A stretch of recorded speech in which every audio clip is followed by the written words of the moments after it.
Hey man, do you think I can join the Board Gamers Anonymous? Sure, but you don't actually have to wear a mask or use a voice modulator. We just use the name Board Gamers Anonymous, but you don't have to actually be anonymous. Alright, cool man, let me just quick take off my mask.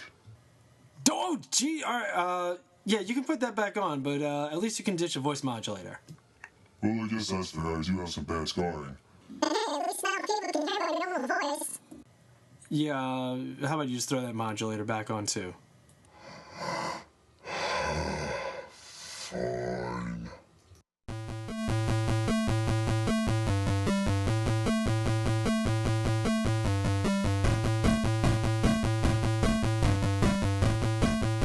Welcome to Board Gamers Anonymous, the podcast for gamers and the insane fun we have at the table together. This is Anthony. Hey guys, this is Chris. This is Kim. And this is Dan. Alright guys, welcome to episode 8. This week we are talking about Bioshock Infinite Siege of Columbia. We finally got it to the table, we've played it a few times, and we're going to run through a full review for you. First thing absolutely we have to talk about, because we're only 3 weeks away now, is the Extra Life charity event. Things are actually starting to come together really quickly, so we have a lot of great news to share. If you go to the website, actually, a lot of this is on the website now. There's a button right at the top, says Extra Life. You can see the list of publishers that have donated so far, along with the games that we're going to play. That is, of course, BoardGamersAnonymous.com. Yeah, so we already have quite the list of publishers who've gotten back to us and said they're going to donate. On my desk right now, we have games from Z-Man Games, from Cards Against Humanity, Smirk and Dagger, Looney Labs, the guys behind Boss Monster. Stronghold Games has sent a few games through already, and we got a big stack of RPG books from Steve Kenson.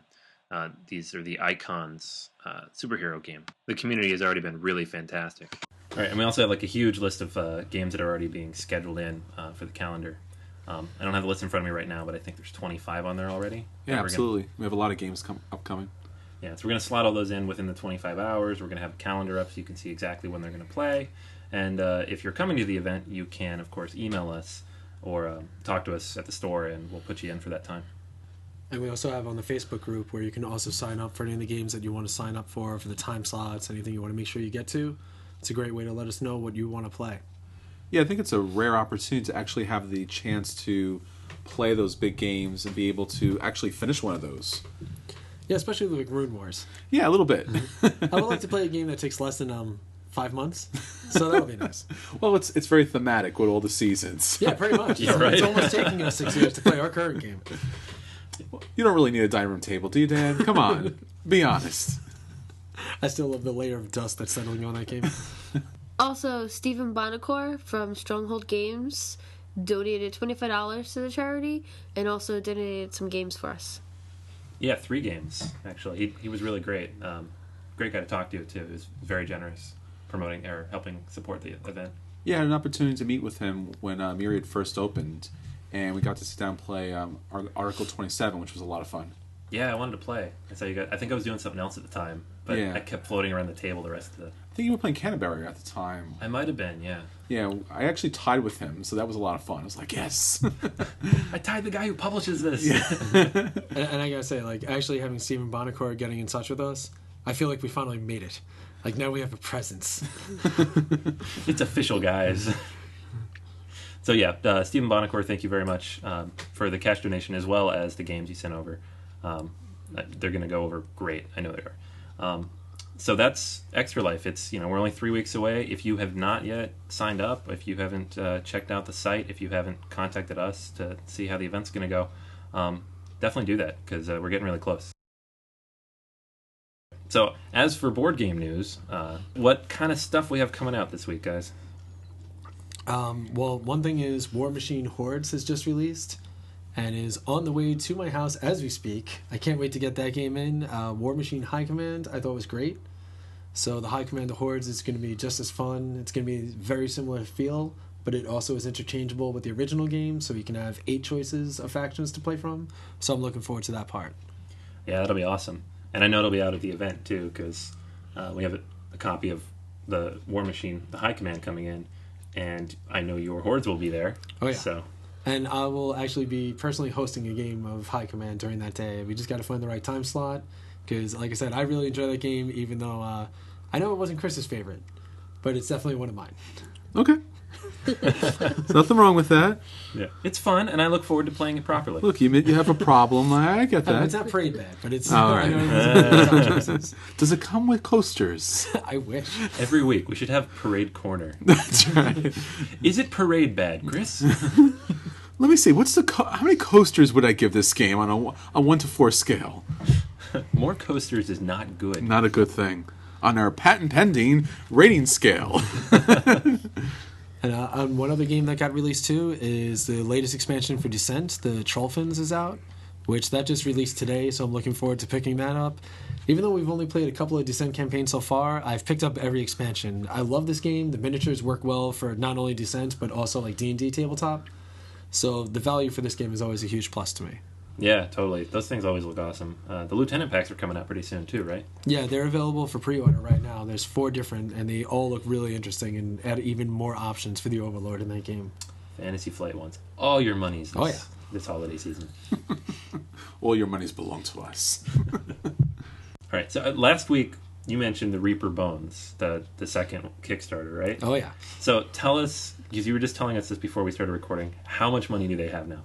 They're up to $1.5 million, and they have weeks to go before it ends. People like their minis. Yeah, well, the first one was such an overwhelming success that there's no way you can't get in on this. You could not like tabletop at all and just go, I'm just doing it because it's more value than you can possibly handle.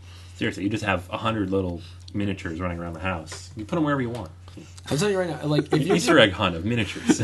if you're debating this for the price, get the $100 buy-in. Get the minis that you want, take the rest, put them on a bulk lot on eBay. You'll probably get $100 for the ones that you don't want. Yeah, because how much are these usually individually? The Reaper Bones are anywhere from like $2 to about $5 for the normal size ones, and then it's going to probably end up with around 100 minis or more per order. That's crazy. The last time I think it was something like 186. Wow. Are there any like oversized ones, the big guys? Yeah, as the stretch goals go higher and higher, they start including bigger and bigger, and then they also have the add-on option too.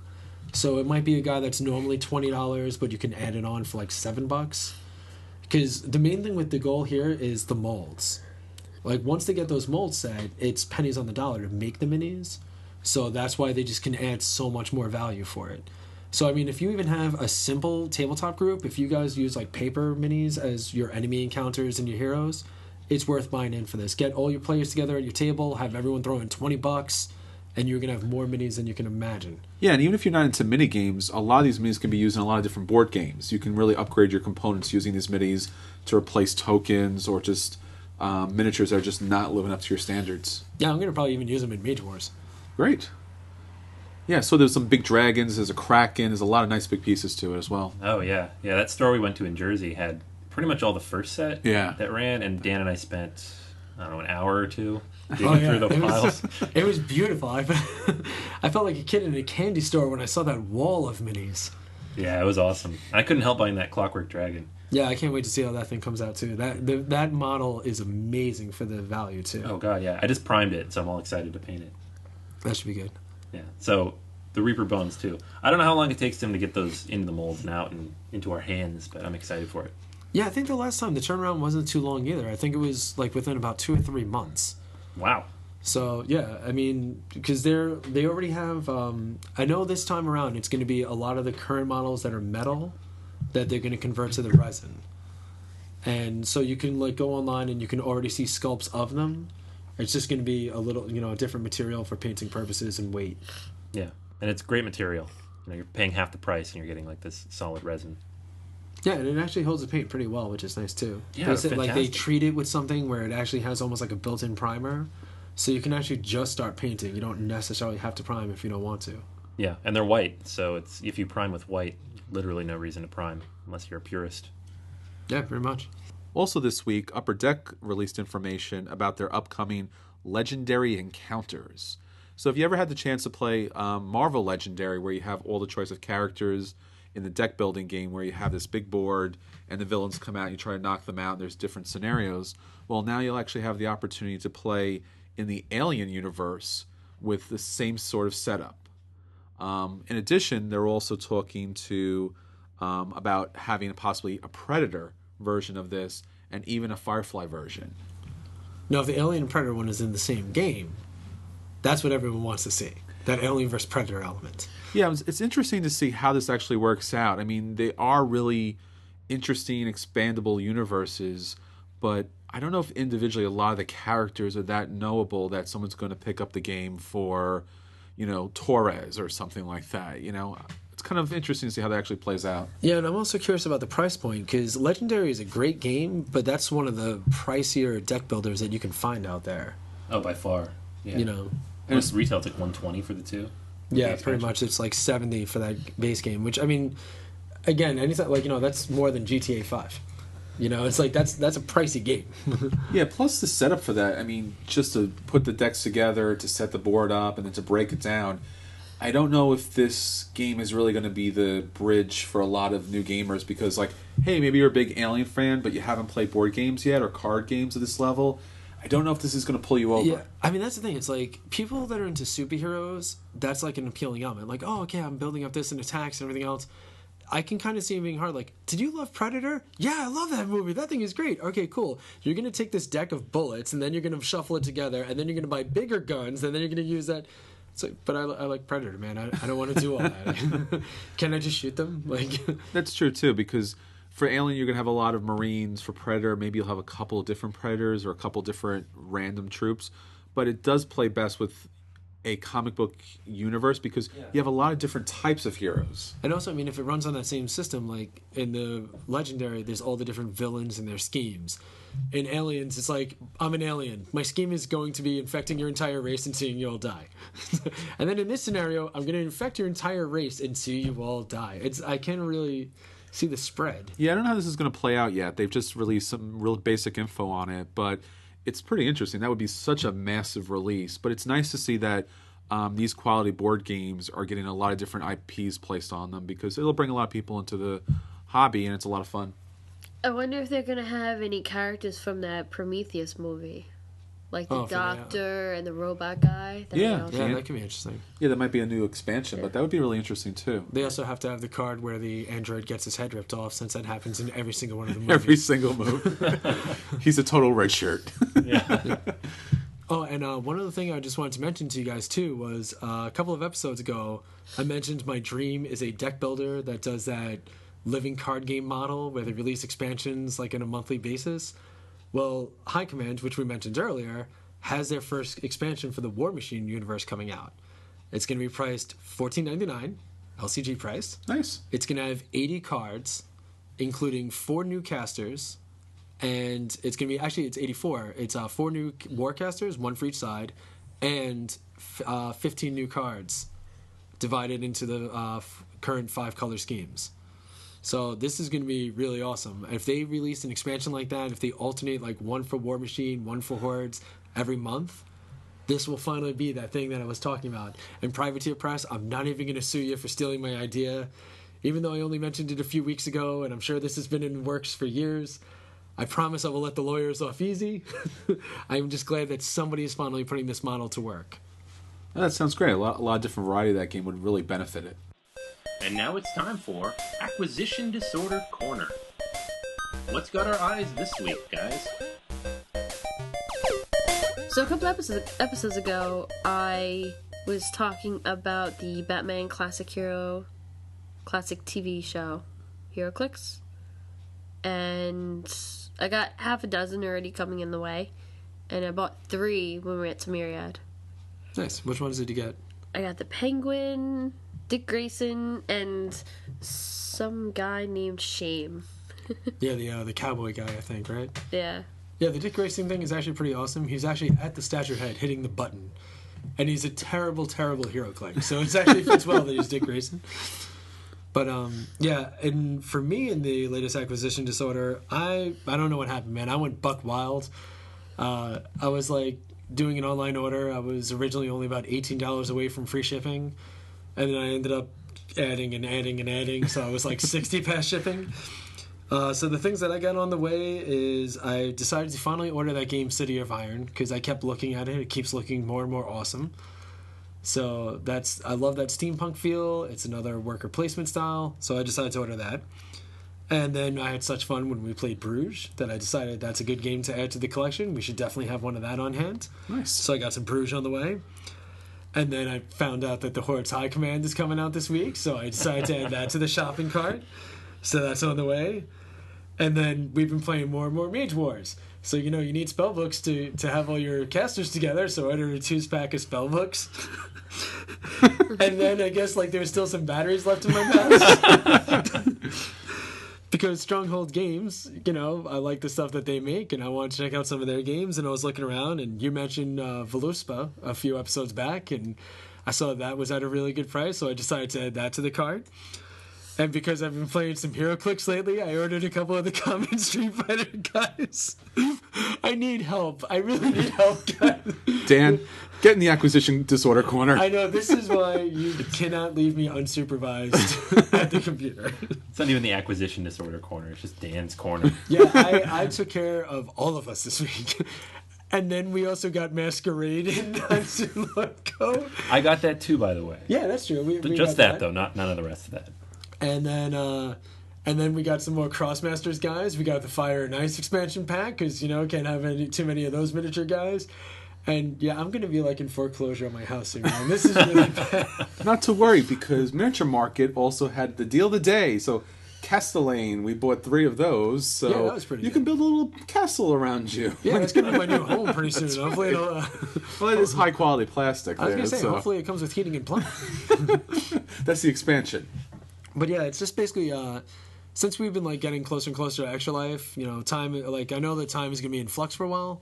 So I wanted to have all the stuff that I was going to think of getting this month on hand. So this way when I do have a free hour or two, break out a game, enjoy some of them, and make sure that we definitely have them going on the day of the event. So there is going to be tons to play on that day. Absolutely. A little overstock. Yeah, pretty much. Well, one of the things that we got to start out was Ascension: The Darkness Unleashed, which is the latest expansion. That's the one that works on the Rise of the Vigil system. It's a pretty good game. We liked it a lot. We started out with just the expansion to see how we felt. The transformation mechanic that we mentioned last time, I don't know why I pronounced it like that. The transformation, yeah, the transformation mechanic that we mentioned previously, it plays pretty well. It doesn't feel like just layered on. Kim got to use it a few times over, which led her to dominate. I was always 1 energy short every time my transformation guys were in my hand. But it plays really well. The new Dark Energy Crystal is really nice. It's a fate card, so when it hits the field, everyone can remove a card from their discard pile. And sometimes those piled up. And some of the new treasure guys are also pretty interesting too. So it was a really fun deal that we decided to mix it with Rise of the Vigil and play again, see how they integrated. And it holds up really well. It's a very well-made expansion. I like that mechanic a lot. I'm looking forward to see what the next Ascension world is going to be. So that was pretty fun. Yeah, how much would you say it changes the game? I mean, I'm looking at it, and those energy shards didn't do a lot for me in the last. I guess it was a full set, not really an expansion, but this looks like it really takes advantage of those. Yeah, the energized mechanic previously, the first time around, I kind of felt like those energy shards were, okay, this is slowing down the game because it's just making me draw to replace it. With the new cards, it becomes a lot more useful. And the transformation mechanic, I like the element of when you defeat this monster, he becomes this hero on your side. Or that this simple warrior becomes this mighty giant. So the energize actually feels like something that's there instead of, do you have 2? No? Okay, then you just do this. So it makes the energy feel like it's more a part of the world instead of just something tacked on. Because Rise of the Vigil was actually my least favorite of all the Ascension worlds in the beginning. But with this expansion, it did definitely up it. I found myself looking forward to the next game, which was a really good change of pace. Previously, Rise of Vigil, it was that was good. Let's play Storm of Souls instead. Yeah, I'll be honest. It kind of, I'm not going to say it turned me off to it, because I love me some Ascension. But I have not played it very much since that one came out. I don't think it's hit the table very much at all. I'm actually really looking forward to this, though. I haven't played it yet. But yeah, it's definitely good. Kim, what did you feel about the game? Yeah, when Anthony mentioned how Rise of the Vigil, the energy shards just seem to be wasting up your deck space. This expansion, the cards seem to deal more with the energy shards. So now, you want to get as many energy shards as you need so you can transform your cards and you can also like get like extra trophy bonuses. So that I like. So what would you rate it, would you say? That I would say it was a must buy. Yeah, like I said, I mean, if you had an interest in Rise of the Vigil, I would say definitely get this one. I don't know if it's going to win you over if you didn't like Rise of the Vigil, but I mean, it's definitely, you know, if Ascension is your deck builder, it's definitely something to look into. Yeah, it seems like at this point, if you're into Ascension, new expansion, new game world, you kind of have to. Yeah, absolutely. The one thing I'm also hoping for is I'm looking forward to see if they put a couple of new promos out that deal exclusively with the Energized mechanic too. Most of their promos can go into any set, but I would love to see a couple exclusive promos come out somewhere down the pipeline that deal with that Energized mechanic. Yeah, definitely. I'm excited. Honestly, I like the idea of the Energized mechanic. It just felt like it was underutilized. It's cool that they went back to it.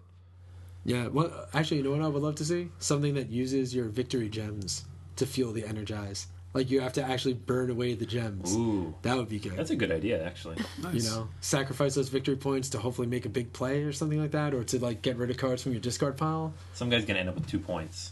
Yeah, right? That didn't work. On Thursday night, our friend Drew brought in Dominaire. It's the third game in the Tempest universe. And if you've ever had a chance to play the Steve Jackson game Revolution, this plays fairly similar to that. So in the game, you have a big city-state board where you have all different areas of power, including the church and the Senate and several different areas. And on each turn, you'll be playing a different card, a member of the city-state that you'll be influencing. Now, that person can play influence on the board. So you'll have these little wooden cubes, which you'll place on different parts of these different areas. So the church has multiple areas, including victory point numbers, so 2s, 1s, and so on. And if you control the most boxes within that section, you'll actually control that area at the end of the game and get additional victory points based upon a victory point track for each of those sections. So as the game goes on, you have 7 different years with this. You'll be playing additional cards as the game goes on. Now, the cards themselves, very similar to Bruges, has a lot of different effects. So there is a token, a little marker that tells you where your guy will be able to place their influence. You'll also get coins. You'll also get influence, which you can do during canvassing, where you'll actually place influences in the boxes. And then you'll also get a certain level of exposure. So if you're playing those high-level cards, like you might remember from Love Letter, there's the Princess. The Princess is actually in this game with all the other characters and then several others. She obviously has a lot of exposure if you're going to be using her to influence the board, and that moves your influence track, your exposure track up, and at the end of the game, the person who has the highest exposure loses the most amount of points, and so on and so forth. And the person with the least exposure doesn't lose any points whatsoever. So they did it more like secretly and everything. That sounds pretty awesome. Yeah, so it really offers a nice dynamic. The artwork is amazing. The graphic design is really nice and neat. And you just don't play your big cards because you definitely be exposed to the rest of the populace. Yeah, I gotta say, I mean, when I saw you playing this a couple of times, I always felt bad that I didn't have the time to jump in because the game looks awesome. It looks very involving. Like you said, the art style looks really nice. The card art is really good. And it seems like there was a lot of variety in the game, which was something that was really appealing to me. Yeah, they put a lot of thought into this game. Like I said, if you've ever picked up Love Letter and you wondered more about the characters, really this is the game to take a look at because you actually get their real names, you get some flavor text about them, and you get to see their power in this universe. Is it like the handmaiden makes it where no one else can do anything about the cards you play, or is it that same similar powers, or? That's the really interesting part about this game. Each character will have different special powers that will activate in certain years. So your weaker characters will only be year 1, where your louder characters will, where your more powerful characters will actually activate in the later seasons or multiple seasons. So you really want to use your characters at certain stages and not just throw your big ones up first. So in other words, like the peons go first and then the dragons, Exactly. All right, cool, yeah. Is it one of those games where if you have to play it a couple times before you know kind of the rhythm and flow of it?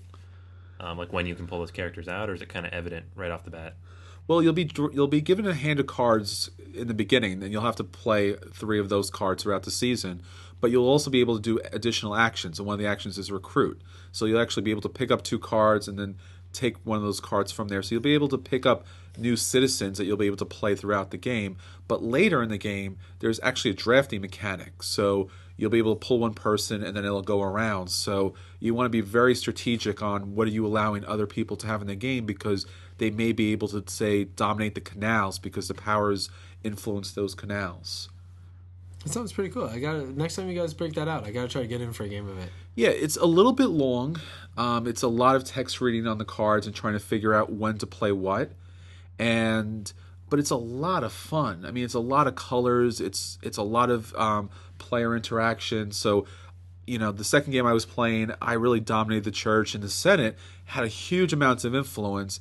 And then at the end of the game, Drew and George were throwing a lot of influence on the board and just wiping away my guys. And I was like, whoa! Now, I got a question for you. Like, 2 things. How long is the playtime on it? Is it like 2 hours or?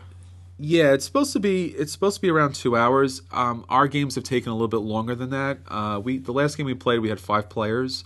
Yeah, so it took first timers. It took a little while to play, but it's definitely something you should check out. I haven't wrapped my brain around the strategy yet.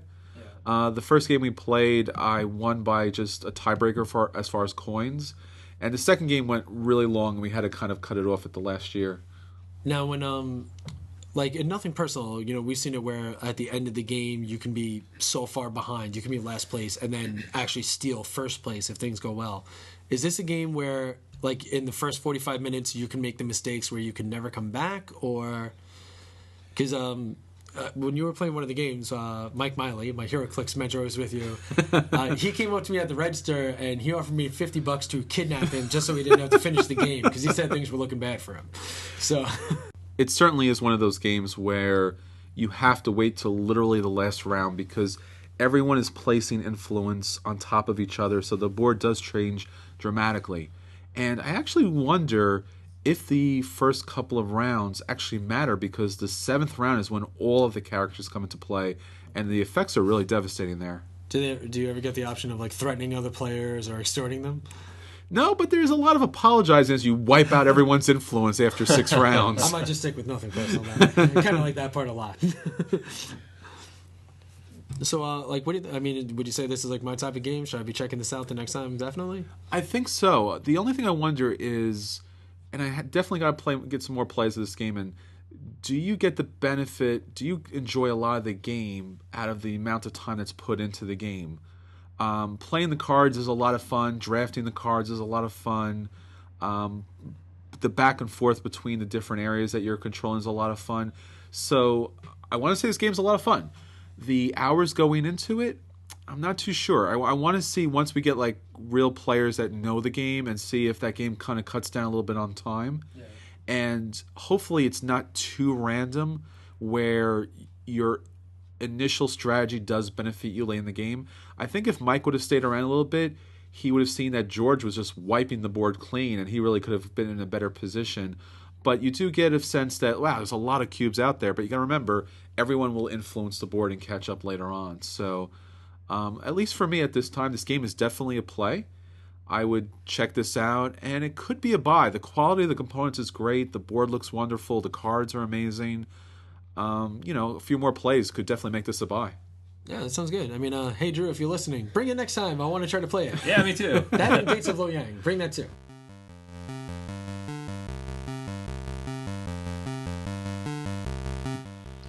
And now for the feature review.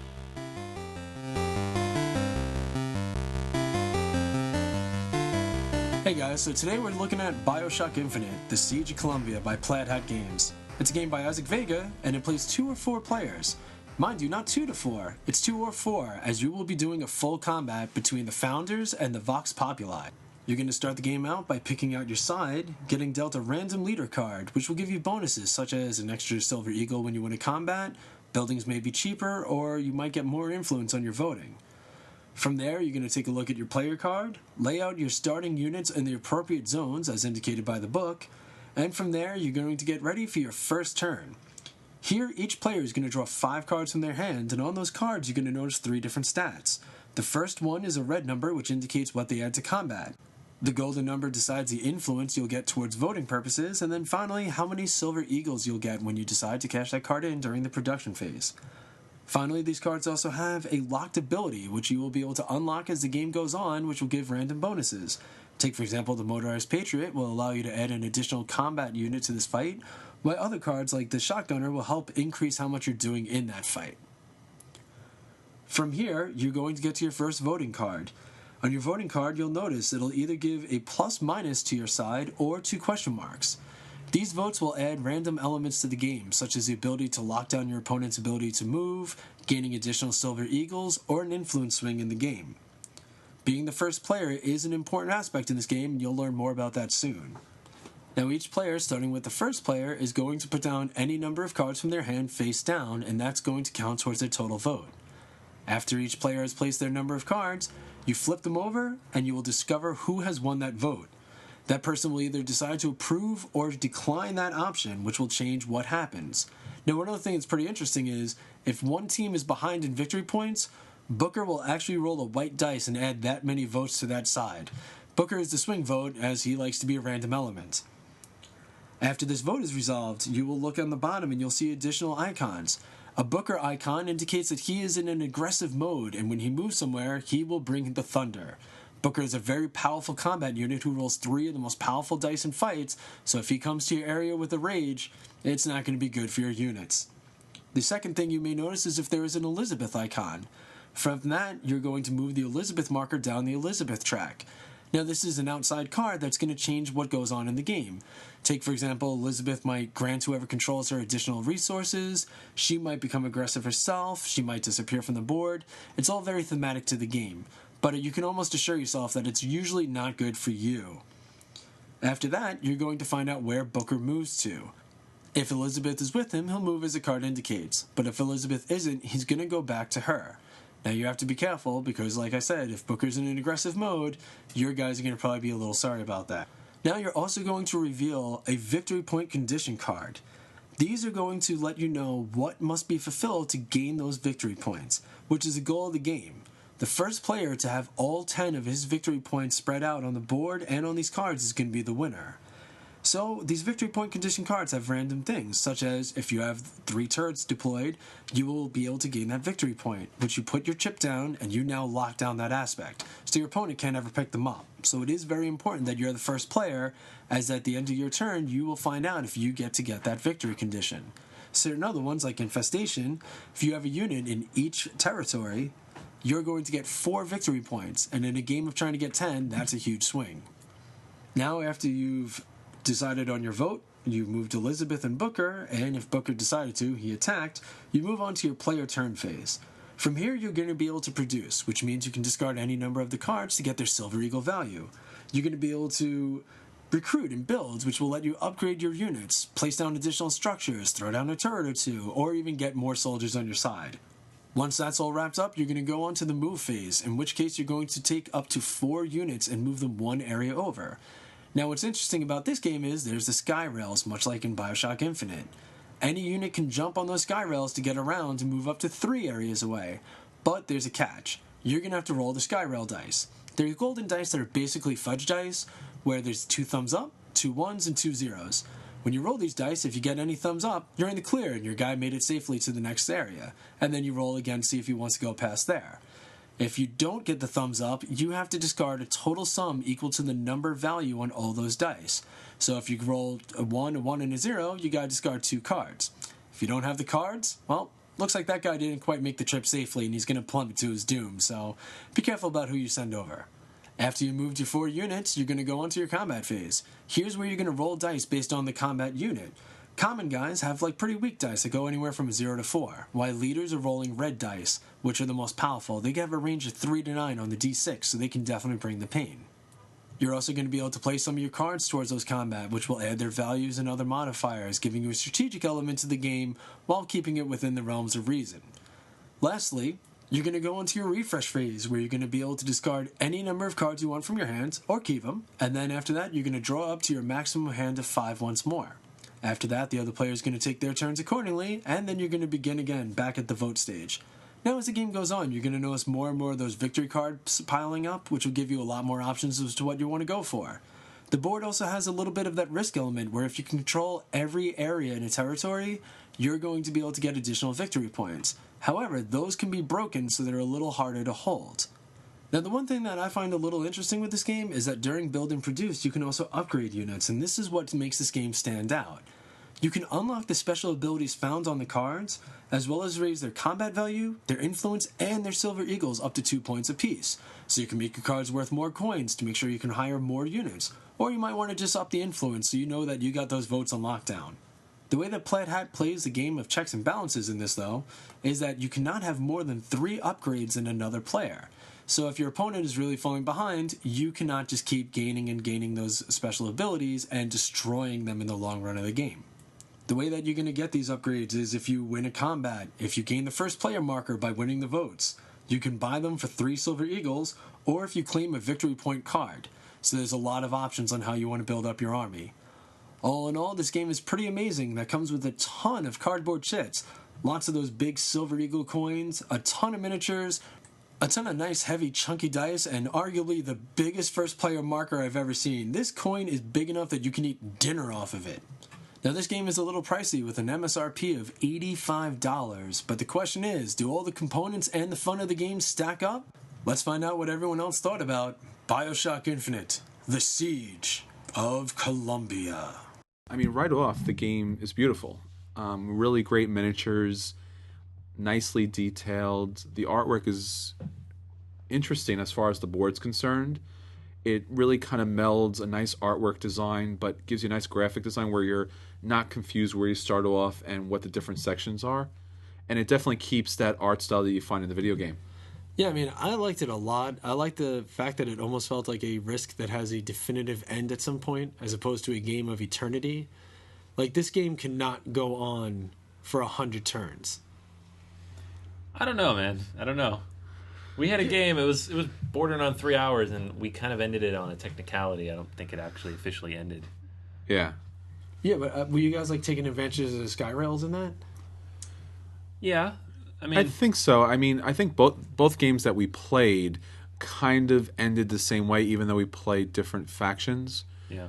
So we both conquered our immediate areas, and then met up at the top left. There was that kind of open section that was kind of left up for us to kind of attack at the end.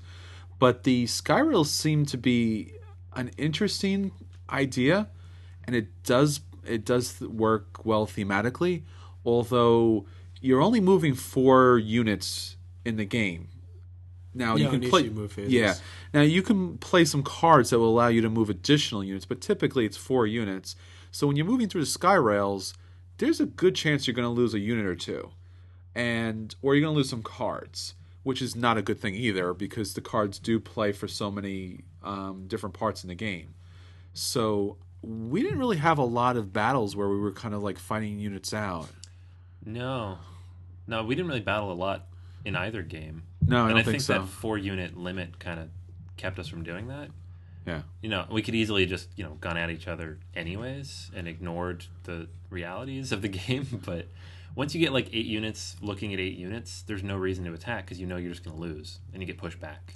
Yeah, but you can always go on that sky rail and just go pet. Like, if that's what I like about the game having only so many of the miniatures, because if somebody has all of their units on the field, you can always just jump on those sky rails with like 2 of your handymen or one of your leaders, go all the way to the back line, because you can just keep zipping along on that sky rail for the 3 moves, drop in their back area that's unguarded or only has 1 person. Just take out a stronghold or attack like another soldier. Then you got a foothold in their area, and now you got them on the lockdown because they can only move 4 guys trying to get back to protect their homeland. Yeah, I mean, I tried to do that once, and I lost the battle, which doesn't mean anything. I just rolled the dice didn't come up right, but well, the problem with that is too, I think a lot of defensive structures, there's way too many of them. So I think for a long time we each like held 7 different areas. Yeah. So usually, at least how our games kind of played out, each area tended to have 2 or 3 different areas. So you're going to have a stronghold there, which is going to give you a red die. You're going to have a turret, which is going to give you a blue die. And the turret's going to cover one of those other areas. So if if you landed your guy in that stronghold area, I'm rolling a red die against him. Plus, I'm getting a blue die from the turret. Did you? But like, if you guys were in a lockdown and battle, weren't like the victory point cards popping up? Like whoever has 3 turrets, 3 whistles, 3 like the 16 soldiers. Like, wasn't anyone just racking up points like that? I mean, we got those. We did. We got the easy ones. I mean, I think I got 3 turrets. I got the 3 strongholds. The whistles were hard because you need enough space to put those things in too, and you can't put 3 strongholds in one area. So I think it was that last area that if we conquered it, it would allow us to put those last defensive pieces in there. But I mean, it was a pretty even kind of game, and that last area, since we weren't doing a lot of conquering, I don't know. The defensive structures are really effective for giving you that extra die.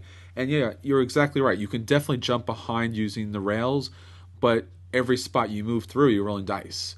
And you can lose enough cards that's not going to... You can lose your character. You could lose your heroes, which is not a great idea to do since they're so expensive. Yeah, because in the game that Kim and I played, what happened was I was doing good on the map. I had about 6 or 7 victory points on the map. But every time one of those votes came up where it was getting a victory point for 3 turrets, getting a victory point for having this, Kim was winning those votes. So she was getting the lockdown on those, and she ended up winning the game. She only had maybe 2 points on the map because she kept stealing all those victory point cards. So I do like that element of how the voting can become a little more important, where you can actually almost win on a political style if you tried. Yeah, the votes are huge, I think. Both games basically ended on a vote for us. And the second time, there was a small misunderstanding. The game probably would have gone another round or 2. But it did end on the vote. And the first game, it definitely ended on the vote, where whoever won that vote won the game, basically, because we were both close on victory points. Yeah, you guys were I think it was like a 2-point victory card, and one of you needed 1 point to win, and the other needed 2. Yeah. So that was pretty awesome that it came down to such a wire.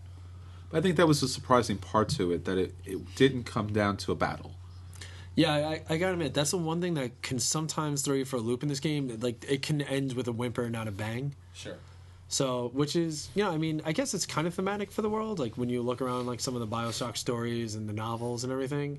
So it fits the world, but some people, for a board game, that could throw them off. Like, in Risk, you win because you dominate. Yeah. People are used to war games where it ends because they got nuked, not because... Like, hey, I won this vote, and now I get a point because I have the most alarms. Yeah, I mean, you look at the back of the box, you see all those minis, you see all the spaces you can control, and then there really aren't a lot of fights. There aren't a lot of battles. You can force them, but if you're playing for the cards, if you're playing politically, those things aren't going to come up as often. We fought, 5-6 times total in 2 games. Yeah, it wasn't, if that. And, we had our own style. I know you guys fought a lot more. Yeah, our battles were... Yeah. I mean, I tried a battle, especially at the end. I was throwing characters out there, and when you lose a battle, what is it? You're just losing one character, and you have to move your other characters back to the stronghold? Yeah. If you lose defensively, it hurts a lot more than if you lose offensively. Yeah. If you lose offensively and you have a stronghold nearby, it does basically nothing. When Sure. we had 2 strongholds next to each other, we attacked each other a couple times, you just lose a common, you put it back there the next turn. Yeah. And then I think that's also one thing, too. At the end of the game, you're not making that much money. Yeah, you can definitely spend your cards. It's going to give you something, but you're not attacking regions which are going to give you like 6 gold. Yeah, and that's the thing too. Like, I found that the upgrading the cards in this game, it's a little more strategic because against Kim, her leader gave her an extra voting point for each card she played. Yeah, I had that in the second game that we played, and that was huge because no matter how many cards I played, I always had advantage over Anthony as far as the voting was concerned. Yeah, that card killed me. I had to use all of my upgrades, like 8 of them I had to use to upgrade my voting capacity. See, what I did against Kim was instead of upgrading my voting capacity, I upgraded the Silver Eagle value on all my coins. Because I figured if I'm not going to win the vote, I want to buy bigger so I can smash through whatever she had. So that's actually a good idea. I should have done that too. Yeah, so I was just going, like, every turn I was attacking with, like, the handyman and the leaders. And it's like, oh, you killed one of them? I don't care. I'm rich. I'll just buy another. Yeah, so like that, I mean, that's one of the things I enjoy about that game too, is there's a lot of variety. You do have a lot of upgrade options and styles of play. So you can actually just dedicate a couple of cards to, like, all right, these guys I'm only going to use for money. I'm going to upgrade them. They're just going to be votes in my Silver Eagles. And these 3 cards are the ones that I'm going to play for their effects. Yeah, it was a little challenging trying to figure things out because the votes were so powerful.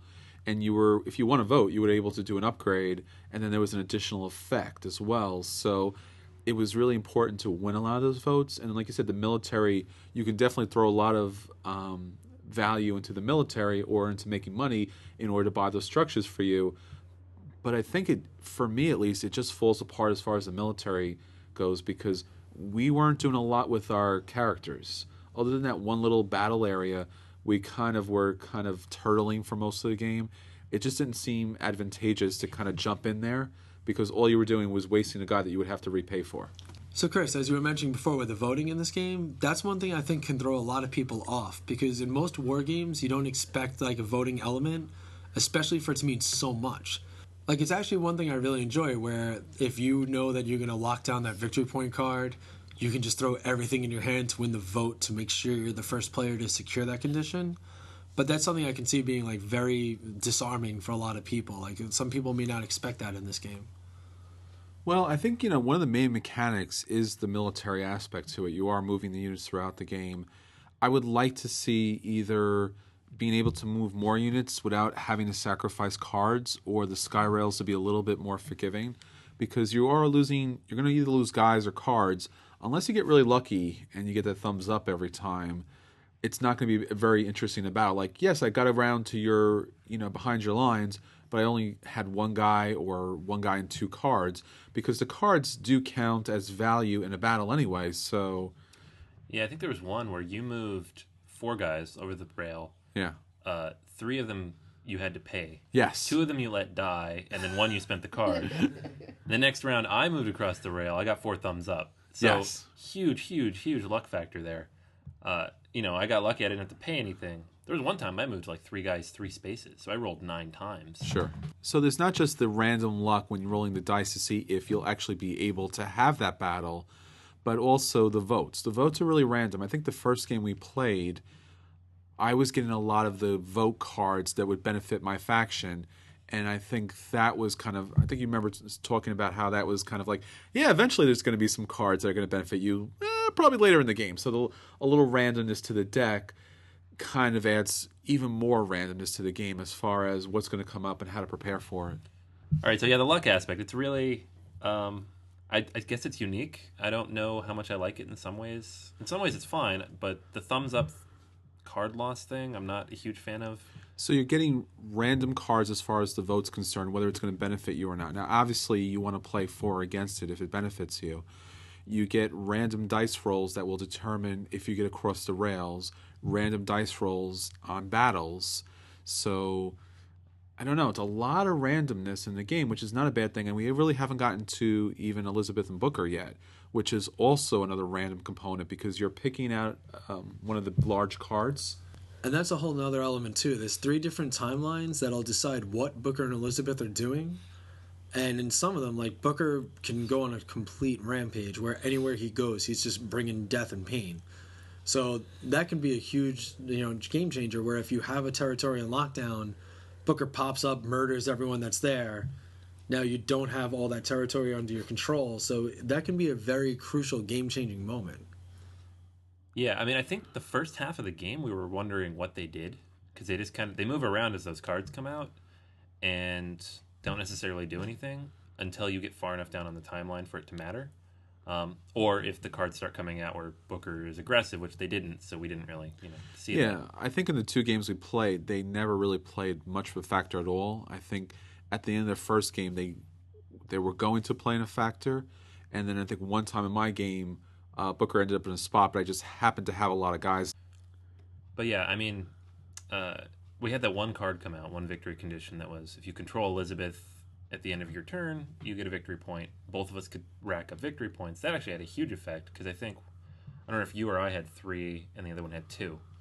But that's out of 10. So that was a lot of victory points just on that one card.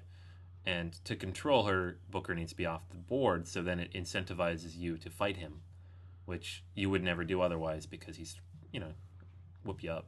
But at the same time, he jumps around the board, so you may not have enough troops there to be able to actually fight him effectively. And I think that happened for much of the game. He was kind of off on his corner for some strange reason and just didn't encounter us, because where he gets placed is also random. Yeah, that's the thing. It's like it's a little hard to plan for that element, which I guess kind of relates to the game because otherwise you wouldn't be able to beat it if the Vox Populi or the founders were able to go, hey, Booker's going to be here. Let's just put everyone waiting for him. So it is like, it's kind of weird having that element of such a random chaos factor in it. But it's kind of one thing that, for me, I don't know. Normally it would be something I wouldn't like in a game because I don't get to plan, I don't get to strategize. And in this game, for some reason, it didn't bother me at all. I kind of enjoyed all that randomness because I was embracing the world so much, I guess. That might be one benefit you guys have too. You've played the video game, so the theme is obviously strong. It's really well done. I've played like 2 hours. Chris, you haven't played it all yet, right? No. So we're at a disadvantage on the theme side, just looking at it mechanically. I'm gonna say I liked it more the first time I played it. The second time I think it just went so long, and I don't think it's a game designed to go that long. It just because then the randomness really starts to get at you. Yeah, maybe a 4-player game would change some of that too. Yeah, I think even the first game went a long time too, and if we knew how we were playing it, if we were a little more effective in our actions, the first game could have went a lot longer. It's true. I think a lot of our actions were, I think this might work, I think this might not work. The second game, we were a little more aware of what would benefit us or not. So I mean, I was saying how much I enjoy the theme on this game, and so you not playing the game, I know you had a different take on it. I'm actually kind of now feeling a little bad for my friends that I made play Battlestar that didn't really watch the whole series, because it could be that element. Like Battlestar is one of those games too, where if you didn't watch the show, it's like, okay, whatever, I'm this guy, I'm going to use this item, who cares? I wonder if the Bioshock game has that same relevance, where it's like if you didn't really play the game or if you're not into the world as much, that the sky rails aren't like this cool, you're zipping along and bypassing enemies, and instead you're like, now I got to gamble dice, I don't know if I want to do it. So I wonder if that's actually like an influence or not as to like why I like it so much. It's possible. I mean, I'm sure there's a lot that you get from the game because you've played the video game, actually. So I'm looking forward to playing the game. I do love the Bioshock series and definitely looking forward to playing it more. The problem I had with the game is there was so much randomness in every component that you really couldn't plan anything. The cards that you picked up that turn were random. The movement you can play is random. The votes were random. Where Booker and Elizabeth moved was random. So I'm sure that you got a lot more out because of the video game, that you got enjoy a lot more of the flavor. I don't know if as a board game, if it really works without having played the video game. Yeah, and I mean, with what you guys were describing on how you guys played, that's one thing I think can be a factor too, because you mentioned you both had big armies and you were turtling up a bit. When Kim and I were playing, we were just constantly striking fast and hard. If I had more than 2 handymen on the table, Kim was trying to jet in and take those guys out. Once I saw her building turrets anywhere, I was taking the sky rails over to drop in and take those out. We were playing so much more aggressively towards each other that no one got a chance to build up a lot of defense structures.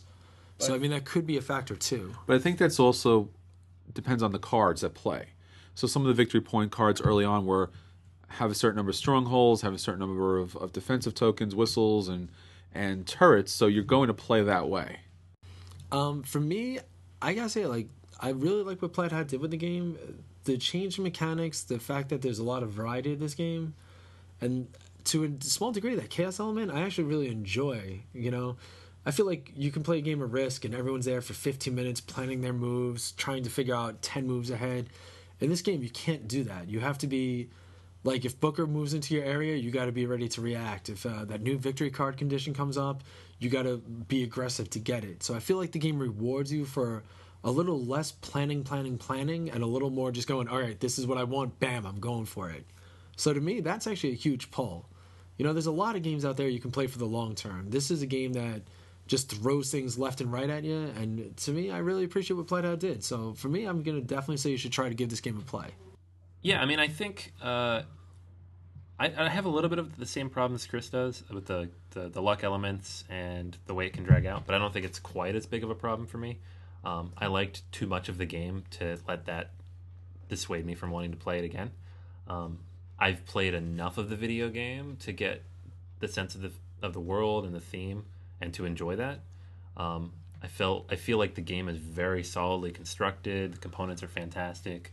The general mechanics are very good, even if the luck parts can kind of frustrate you at times. And I can tell as I'm playing it too that a slightly different play style would give me a slightly different experience. And so I'm excited to try it again. And, maybe like how you guys were playing it and just be a little more buck wild and just roll through the board and see what happens. Yeah, I think being on my side is the way to go. We can be Team Reckless. Yeah. So, yeah, I mean, I'm going to want to play it again. I'm going to say it's a play. I'm not going to go as high as buy I mean, there's those luck elements, but also this game is $85. Yeah, I mean, that's one thing, too. We lucked out. We had got it as the deal of the day for $50, which for that price point, I would say it's beyond worth it. At 85, it is kind of high. This is one of those games that, as much as I like to say go to your local brick and mortar store and, support local, this is kind of like you have to get an online game because that is a very hefty price tag for retail. Yeah, it's a lot of money. And I know it's part of that CIP probably, and, there's a lot of components in here, and they're decently well made, but that's a lot of money for a game that's not, it doesn't jump out that much. It's not superb, where I would say, who cares how much it costs? It doesn't reach that level. Yeah, it doesn't even come with a capo ring for that price. Exactly. And that's less money. So, For me, this game has a lot of potential. It's really tightly made. The mechanics make sense. It's all really thematic, and I love to see theme in game. So as Dan was saying, if I play the video game, I might feel more inclined to deal with the random components. But what we already have here is an excellent video game, as everyone's already talked about. The board game for me just is way too random. The cards, the votes, the movement, the actions, you never really know what's happening. Now, maybe if you go along for the ride and you just take it as like, oh, let's see what happens. If it happens, it works great, where I play the tokens. But for a board game, it falls a little bit short for me. I'm definitely looking forward to playing this as a 4-player game. Maybe it balances out a little bit. I know that Anthony felt like I had a character that was giving me the influence. I think Kim might have that same person. Yeah, where it adds one to your votes. Was it Esther Mailer? Yeah, I think that's who it was. She was intense. She gives all of your cards an additional influence on the votes. That was great. But I think the first time we played, yours had an additional 2 attack. Yeah, those founder cards seem to be better than the Vox Populi cards. Yeah. And I played both sides, and they seem better. And I said that the first time we played it, too, because I looked at your cards. Mine were kind of in that same area, but yours seemed much better, at least as far as that was concerned. So there is a little asymmetry with the game, which I don't mind at all. I love to be able to find a winning pattern in a certain game, but being that the game is so random, and the only thing that you do have that's consistent is your hero. What'd you call him? Your leader. Yeah, your leader ability. Your leader in the game, and that's what you're really relying upon. It's almost a little too detrimental to the game. So I like to see the 4-player game. But as a 2-player game, and for the amount of hours that we put into the game, it's a dodge, especially at that price point.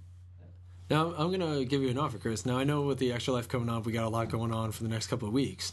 But I have an extra Xbox 360, because sometimes they've been known to burn out, so I keep one on standby. That's part of my bomb shelter kit.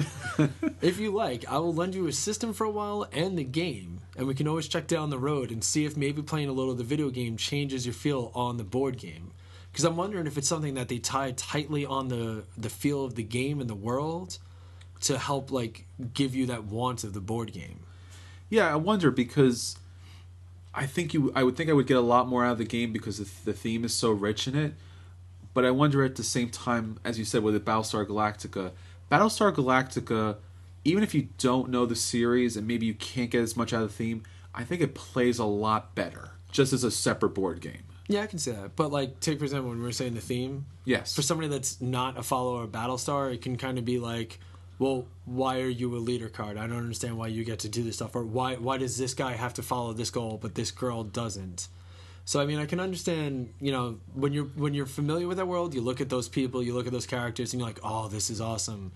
And I feel like the game influences a lot of that too. Like when Booker came and was killing my guys, I didn't have that normal response of, oh great, I lost troops. I was just kind of like, oh man, that's messed up. Booker came in and ruined everything in my area. Like, damn, you do it.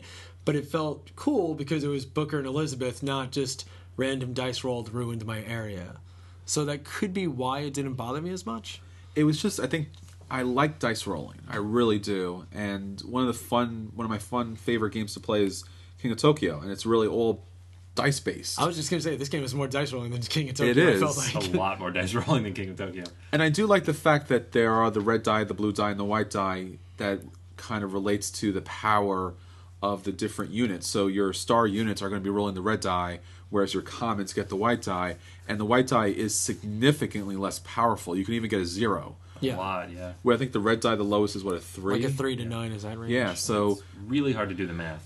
yeah. If you're stacking up against somebody, we sat there and stared at those dice for 5 minutes at times. We're like, just roll them. I don't know. And you could just run in blasting, you know? Yeah, right? But I think there's just so much randomness. I think with Battlestar, at least you know you're going to get a certain number of purple cards, a certain number of green cards, and you can kind of play those. There's a lot of randomness in this game. I think this is more of an experience than a game, where sometimes games are a puzzle, sometimes they're a game, sometimes they're just an activity. I think this is more of an experience and activity than it is a board game. Maybe go into this game, don't take it seriously, don't look to win, but just enjoy the experience with it. Yeah, I can definitely understand that. I would have to say that this game would be a must play. I wouldn't say if it's definitely buy, especially like if you're not a fan of the Bioshock series. I don't know if this would be the game for you. And even if you are a fan, being the characters who you're playing, I don't think, like, some people be like, I want to be Booker and Elizabeth, not Vox Populi and Comstock. So that could be like another reason why you wouldn't want to buy this game, because you're not Booker nor Elizabeth. I don't know, speak for yourself. I loved being Comstock. Yeah, but you're a special case, Dan. Yeah, that's pretty Spoilers. I just have spoilers in my head, and I know Anthony hasn't finished the game, so it's like, oh, I could throw a comeback at you, No spoilers. but I can't. Don't be that person, Cam. No. Oh, but yeah. So I have to say it's a must play. I enjoyed it, and it did seem a little video game-ish to me. Like when you're on the sky rails, when you're rolling that dice, you're hoping that you're staying on there. And what I like to think when I'm rolling the dice, if I don't get the thumbs up, it just means somebody shot me down from somewhere. So it's like I roll the dice, like, okay, did I dodge the bullet? No. Oh God. So I have to either spend a card to save the guy, or just be like, you know what, you can die. Yeah, you're just unnamed soldier number 212. Yeah, red shirt, you can die. But yeah, I enjoyed the game. I was a little disappointed by who I was playing, but after playing a game of it, I saw myself enjoying the fact that, hey, I'm gonna send out a handyman, or hey, I'm gonna send Songbird after Elizabeth. So I think that really made it much more appealing. And like I said, if you're a fan of the game, it could be a hit and miss. If you just like the whole aspect of sending out handyman and turrets and being Comstock or the Vox Populi, yeah, you could enjoy this. But if you just dead set on Booker and Elizabeth and be like, yeah, I don't really like the Vox Populi Comstock that much, you might not like this game. So I would just have to say, play it, see how you like it, and you might end up buying it. So that pretty much wraps up this episode. And we also just want to note, next week's episode, we're going to have one of our first ever RPG reviews, as we're going to look into Icons, the super-powered role-playing game. And until next time, This is Anthony. This is Dan. This is Kim. and this is Chris. We'll save you a seat at the table. All right, guys, you want to do a little more Bioshock? Yeah, definitely. All right, We play Anthony. teams this time? Yeah, me and you are going to be the founders, man. I'm going to show you how this is done. That's not fair. I don't want to be the founders. I want to be Comstock. All right, man, we'll be the Vox Populi. We're still going to win. Yeah, whatever. We're going to dominate them, Chris. We did it in Game of Thrones. Yeah. We'll do it in Columbia.